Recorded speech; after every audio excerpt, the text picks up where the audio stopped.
नमस्कार। मैं धीरेन्द्र सर फिर से आप लोगों के बीच ग्रामर सीरीज का अगला कड़ी लेकर के उपस्थित हूं। तो प्यारे बच्चों, बताइए आप क्या हालचाल है, कैसा आप लोग फील कर रहे हो। मुझे लगता है कि निश्चित रूप से जो रिस्पॉन्स मुझे मिल रहे हैं उसमें आप लोग मुझसे जुड़ रहे हो और काम कर रहे हैं। लेकिन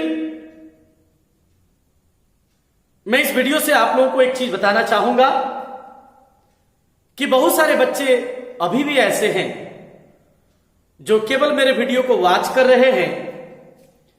मैं जो प्रैक्टिस सेट आपको प्रोवाइड कर रहा हूं उसको शायद आप नहीं बना रहे हैं। और आप ये जान लें कि जब तक आप प्रैक्टिस सेट नहीं बनाएंगे आपकी समस्या का इलाज नहीं होगा। बहरहाल, मैं जैसा कि आपको पता है कि मैं आप लोगों को 2 टेंस पढ़ा चुका हूं और इस 2 टेंस के पढ़ाने के दौरान मैंने अब आप लोगों को बड़े बड़े वाक्यों को सिखाने का भी प्रयास शुरू कर दिया है। और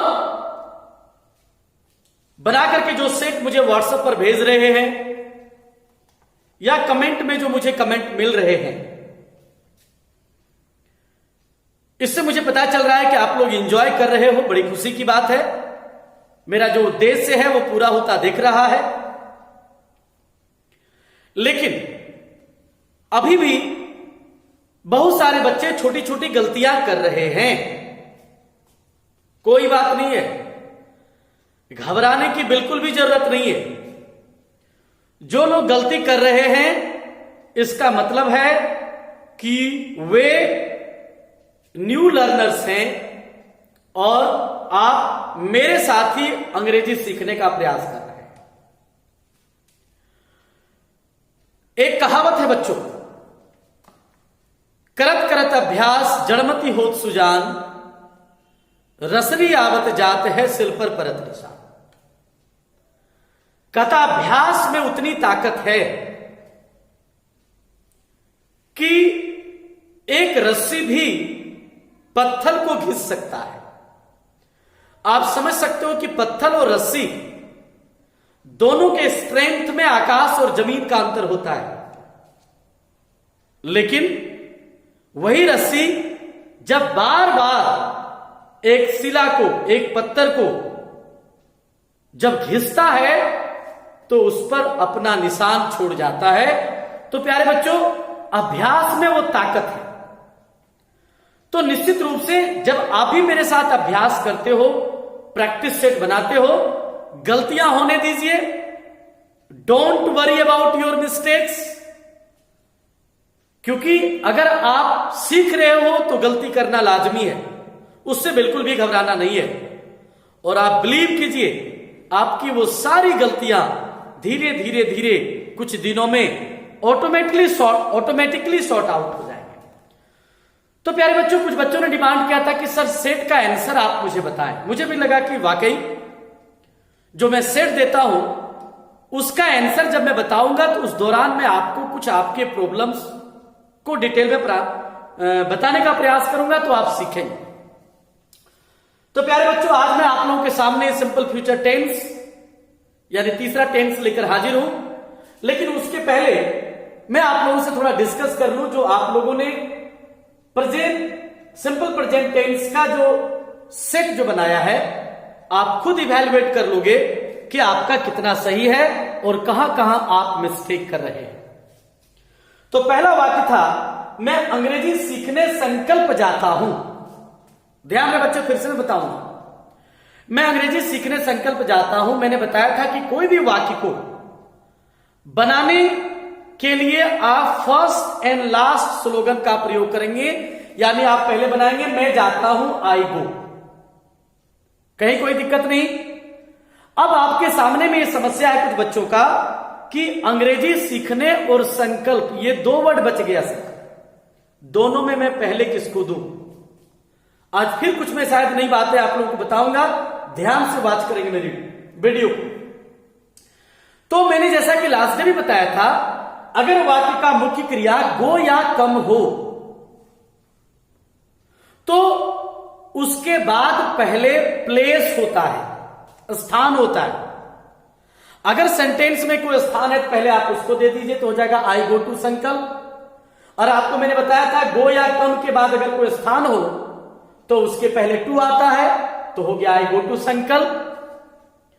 अब बच गया अंग्रेजी सीखने, तो मैंने बताया था कि मुख्य क्रिया के अलावा कोई अगर अन्य क्रिया हो तो उसके पहले टू लगा देना है, तो टू लर्न इंग्लिश।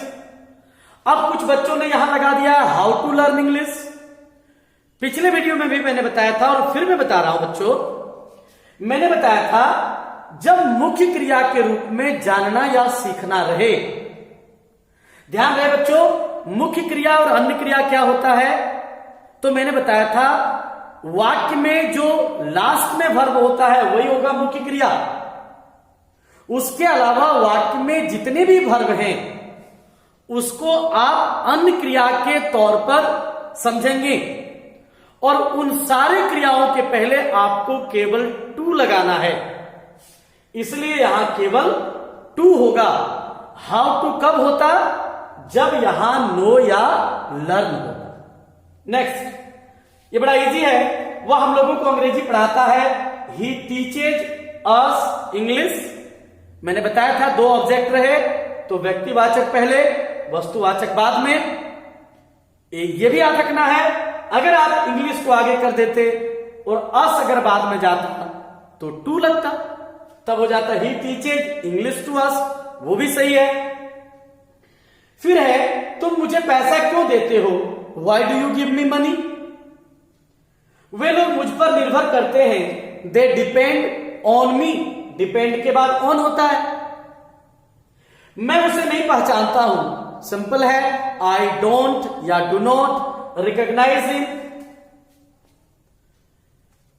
क्या वह ईश्वर में विश्वास करता है, सॉरी, तो यहां वह है तो आपको पता है वह के साथ डज लगेगा, does you believe in God. क्या तुम उसे पसंद करते हो, डू यू लाइक हिम। क्या राधा मोहन से नफरत करती है, डज राधा नॉट नफरत नहीं करती है, does Radha not hate Mohan. सूरज पूरब में उगता है, the sun rises in the east. वह गाय को खिलाता है, ही फीड्स द काउ। अब ध्यान दीजिएगा बच्चों, कुछ बच्चों ने इस जगह ऑफ का प्रयोग किया है, ध्यान रहे। इसका मतलब है उनको लगा कि शायद को का अंग्रेजी ऑफ होता है। प्यारे बच्चों फिर से ध्यान देंगे, को मैंने बताया था का के की का अंग्रेजी ऑफ होता है, को का कोई अंग्रेजी नहीं होता है, इसलिए इस जगह ऑफ बिल्कुल भी नहीं दे। फिर से ध्यान दीजिएगा, को का कोई अंग्रेजी नहीं होता है, तो ही फीड्स द काउ। तुम अंग्रेजी में क्या बोलते हो, what do you speak in English. बहुत सिंपल है, तुम्हारे पिताजी कार चलाना नहीं जानते हैं। अब यहां ध्यान दीजिएगा बच्चों, फिर से एक बच्चे ने बनाया था, हाउ टू का प्रयोग उन्होंने पहले कर दिया था, नो से पहले कर दिया। ध्यान रहे, फर्स्ट एंड लास्ट तक तो आपको कुछ भी नहीं करना है, यानी तुम्हारे पिताजी कार चलाना नहीं जानते हैं, यानी तुम्हारे पिताजी नहीं जानते हैं, इसके बीच में आपको कुछ नहीं लगाना है। फिर से मैं बार बार रिपीट करता हूं, कोई भी वाक्य का फर्स्ट एंड लास्ट पहले आप बना लीजिए, यानी your father does not know. अब जैसा मैंने बताया था, नो या लर्न के बाद कोई क्रिया आए तो हाउ टू लगाएंगे, तो हो गया how to drive a car. Radha गाना गाने कहां सीखती है?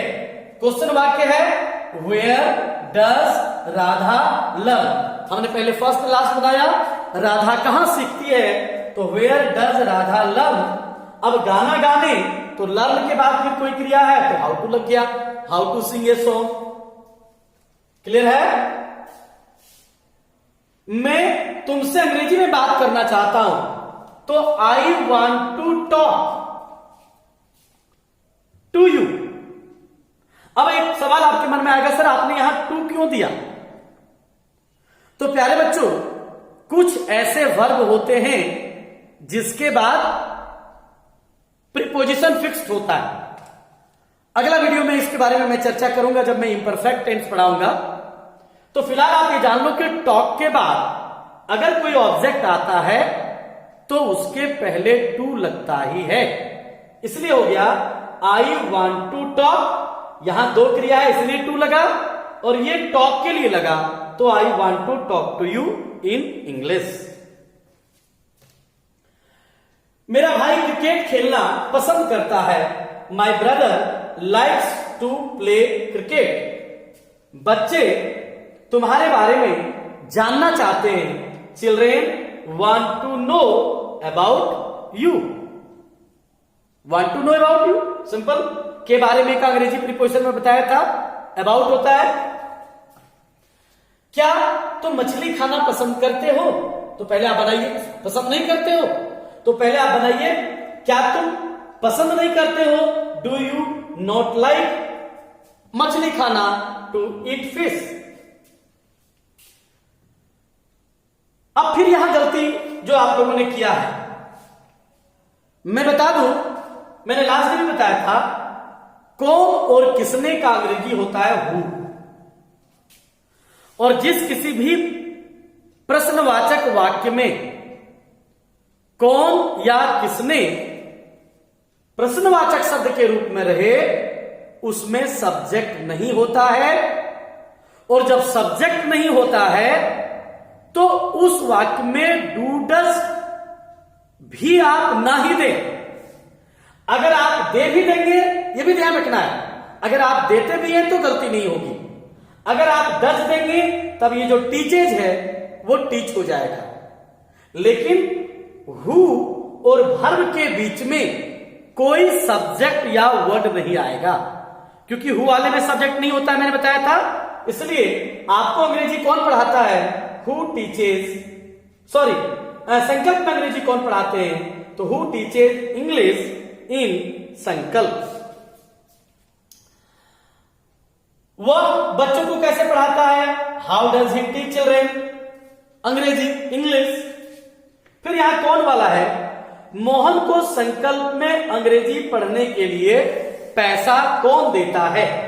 ध्यान देना बच्चों, एक जरा यहां मोहन को संकल्प में अंग्रेजी पढ़ने पैसा कौन देता है? यह सबसे बड़ा वाक्य है और शायद यहां परेशानी हुई होगी आप लोगों को। ध्यान से जरा इस जगह एक नई बात फिर मैं बता रहा हूं, आप ध्यान दीजिएगा। तो पहला जैसे मैंने बताया था कि कोई भी वाक्य में फर्स्ट एंड लास्ट, तो यहां मोहन है, लेकिन वाक्य का क्वेश्चन शब्द कौन है?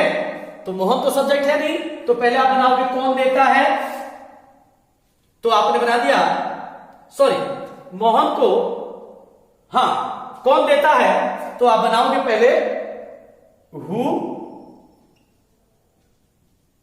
गिव्स, यानी इस तरह का काम हो गया। अब निश्चित रूप से आपके मन में एक सवाल उठ रहा होगा, ध्यान से बारीकी से यहां ध्यान दीजिएगा कि मोहन को संकल्प में अंग्रेजी पढ़ने पैसा 1 2 3 4, यानी क्रिया का काम समाप्त करने के बाद भी हमारे पास 4 पद है, 4 वर्ड है।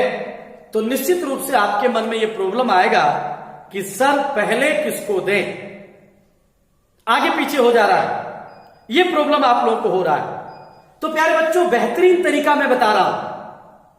मैं धीरे धीरे जैसे आगे बढ़ूंगा आपको मैं बड़े बड़े वाक्यों से लिंकअप कराता चला जाऊंगा, समझाता चला जाऊंगा।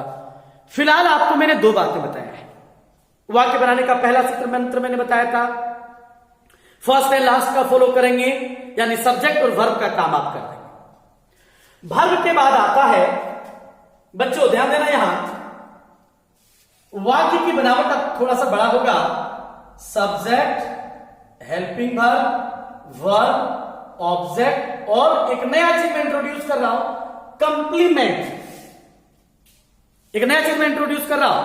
अभी तक 4 पद में थे, आज 5वां पद चल रहा है। तो फर्स्ट एंड लास्ट का जब आप काम कर लोगे तो अगर बड़ा वाक्य होगा तो आपके मन में क्वेश्चन आएगा कि सर पहले किसको दें। तो किसी भी वाक्य के ऑब्जेक्ट को चुनने के लिए ध्यान देना, ऑब्जेक्ट को कैसे पकड़ें, यहां मैं लिख रहा हूं।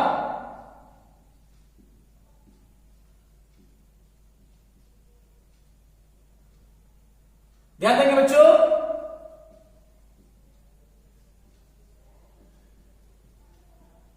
आपको ये 2 सवाल याद रखना है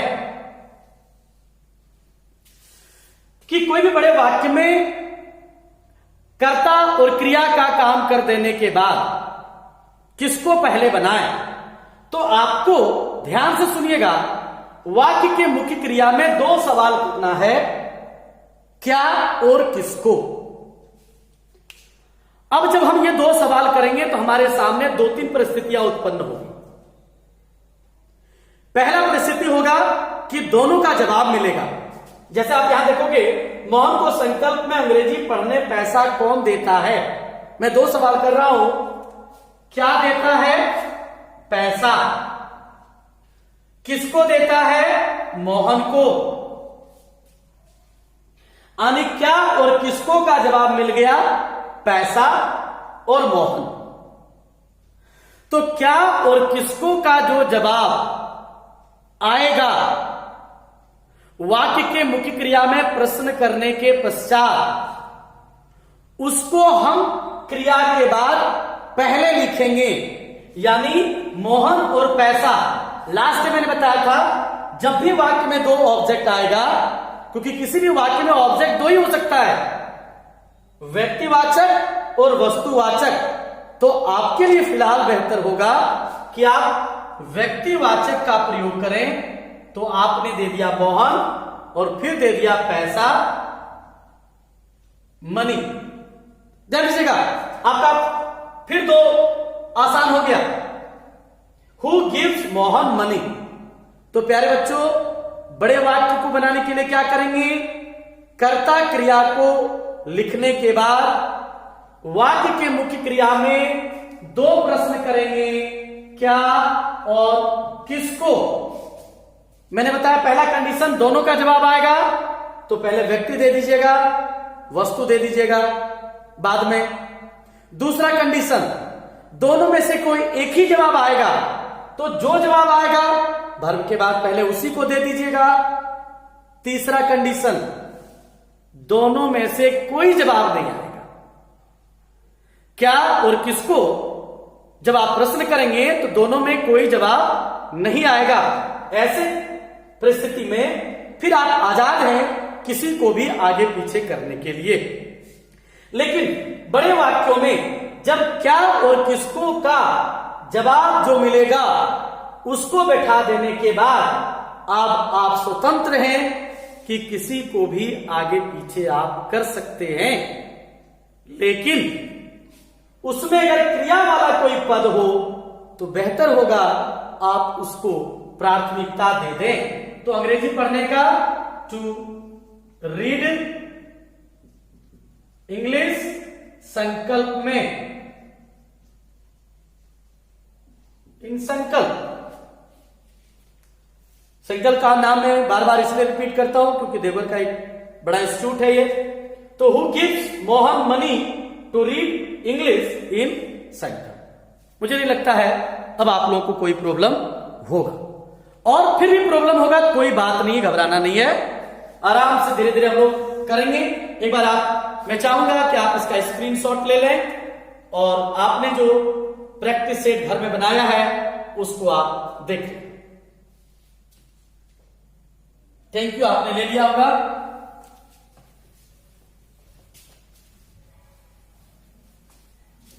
चलिए बच्चों, अब मैं चलूंगा सिंपल फ्यूचर टेंस की ओर। बहुत सिंपल है, 2 टेंस आप सीख चुके हैं, तीसरा आप सीखने जा रहे हैं। तो टेंस सीखने के लिए आपको पता होगा, टेंस सीखने के लिए मैंने कहा था 2 मंत्र याद रखनी है। पहला पहचानने का नियम और दूसरा बनाने का नियम।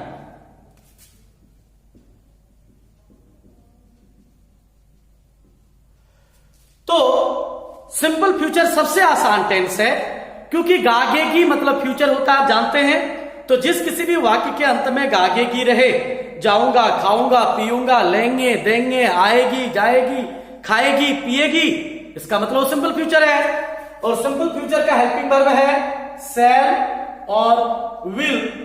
तो मैंने पहले ही बताया है, शैल और विल में कोई सिंगुलर कोई प्लूरल नहीं है। ग्रामेटिकली शैल का प्रयोग आप आई और वी के साथ करें और विल का प्रयोग बाकी सभी सब्जेक्ट के साथ।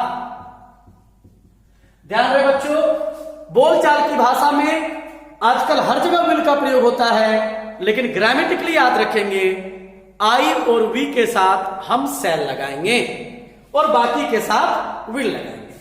अब जिस किसी भी वाक्य के अंत में गागे भी हो तो subject shell will V1 object. जैसे राधा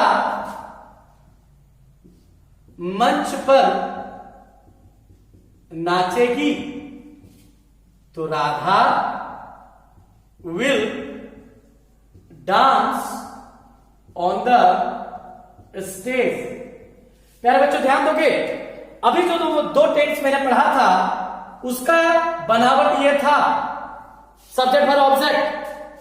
अब हम लोग आ गए subject helping verb verb object. Last में मैंने बताया था ये मात्र 2% है, ये 98% है।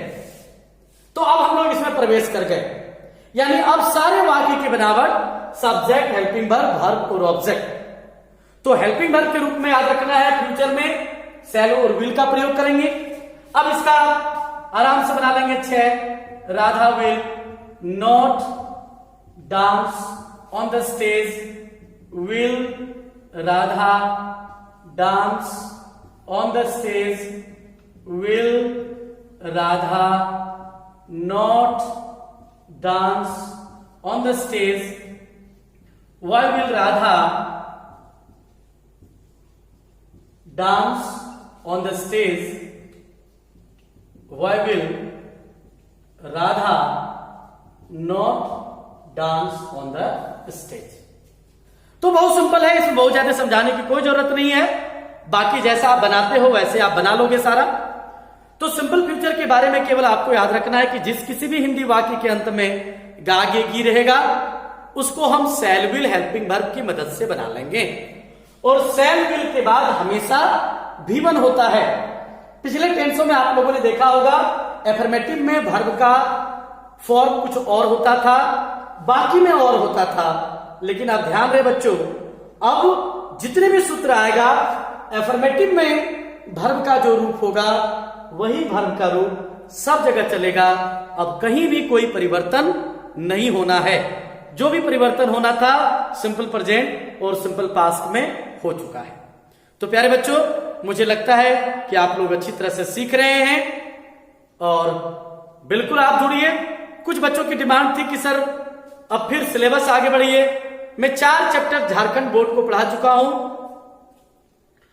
और अब क्वेश्चन आंसर की बारी है।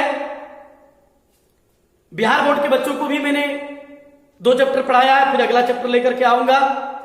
मेन अब आप लोगों को राइटिंग सेक्शन में मुझे ले चलना है और राइटिंग सेक्शन में राइटिंग जो पार्ट है झारखंड बोर्ड का उसका मैं डिस्कशन करूंगा और फिर question answer, how to write question answer yourself, हम अपने से क्वेश्चन आंसर कैसे लिखेंगे। तो प्यारे बच्चों उन सारी चीजों को मैं इसलिए भी नहीं बता रहा हूं क्योंकि मैंने कहा था जब तक मैं आपकी थोड़ी अंग्रेजी इंप्रूव नहीं कर दूं, वहां जो हम बात करने वाले हैं फिर आपको समझ में नहीं आएगा। तो थोड़ा सा और आगे हम टेंस को आगे ले चलते हैं, फिर आपको हम राइटिंग सेक्शन में ले चलेंगे। आप लोग बिल्कुल ना घबराएं, मुझे अनुभव है कैसे सिलेबस को पूरा कराया जाता है। तो आप लोग 9, 10, 11, 12 जितने भी बच्चे हमारे इस वीडियो को देख रहे हैं, बाकी और भी बच्चे देख रहे हैं, तो सब लोग निश्चिंत रहें। 10 का भी मैं वीडियो बनाने जा रहा हूं लिटरेचर का कुछ, वो लोग भी निश्चिंत रहें। सबके ऊपर मेरी नजर है और आप जानते हो कि वीडियो बनाने में, एक वीडियो को लोड करने में 4 से 5 घंटा का समय लगता है, बना करके लोड करने में काफी मेहनत लगता है और हम लोग काफी मेहनत कर रहे हैं। तो प्लीज सारे बच्चों इस लॉकडाउन में इसका फायदा उठाएं और प्लीज आप मेरे साथ जुड़े। और फिर मैं लास्ट में एक चीज कहना चाहूंगा, जिन जिन बच्चों ने अभी तक मेरे चैनल को सब्सक्राइब नहीं किया है, please subscribe my channel, share my channel and like my channel. Thank you. जय हिंद, जय भारत।